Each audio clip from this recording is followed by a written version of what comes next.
Say your goal is to run a marathon. You're picturing in your mind crossing the finish line of that marathon. And then on top of that, you're also imagining the steps that it will take to get to that finish line of that marathon.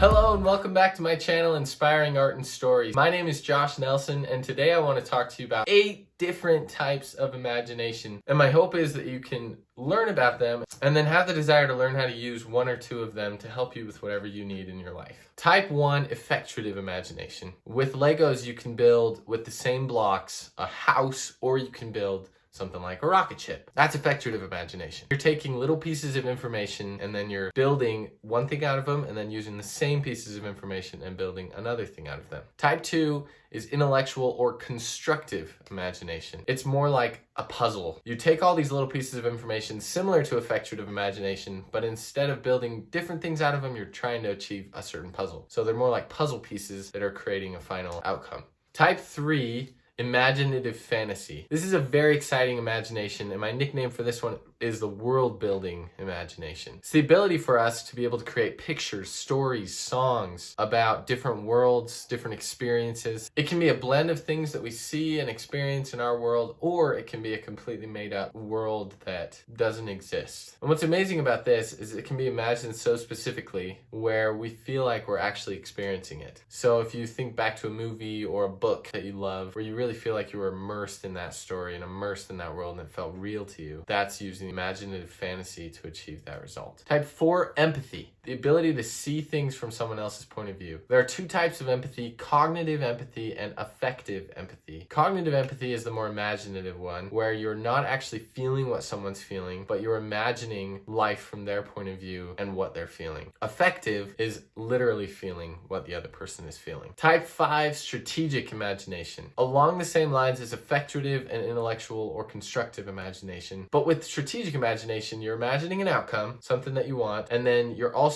taking it a step further and imagining the steps that it will take to get to that outcome. So say your goal is to run a marathon. You're picturing in your mind crossing the finish line of that marathon. And then on top of that, you're also imagining the steps that it will take to get to that finish line of that marathon. Type 6, emotional imagination. Emotional imagination is a powerful ability that we humans have where we can disposition ourselves into a different emotion from our imagination alone. No external stimuli, no actual experience happening at the time. So if you've ever thought of a scary movie, for example, and you've gotten really scared because of thinking about that scary movie, that is using your emotional imagination. And it can swing both ways, right? You can also think about something really happy coming up in your life and get really excited about it. I've heard that it's actually in the anticipation of events that we get that our dopamine levels soar the highest versus the actual event themselves, which is so interesting and another indicator of how powerful imagination is. And it can also swing the other way. I've fallen into this before where I just get consumed with worry about the future or about even my present or about my past. And when you get consumed with worry like that, your experience of life might actually not be as bad as you're making it out to be, but because you're imagining all these horrible things, worry is overcoming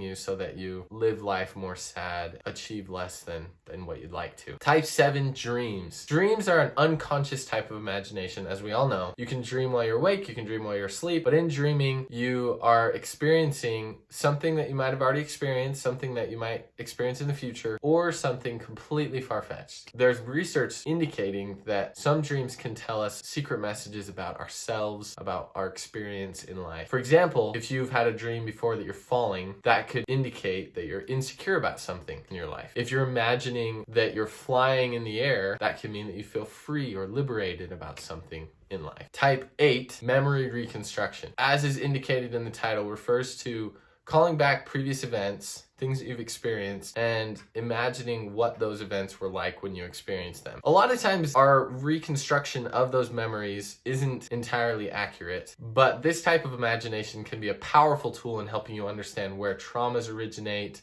different things that explain who you are and why you are the way you are can absolutely help you with what you need. Those are the 8 different types of imagination as explained by Dr. Murray Hunter. I hope that you'll be able to find 1 or 2 of the types of imagination to help you with whatever you need. I'm also making a picture book, writing and illustrating, that has a core theme of imagination, and I'm sharing about making that book and what that's taking. You can watch those videos here, and I'll see you in the next video.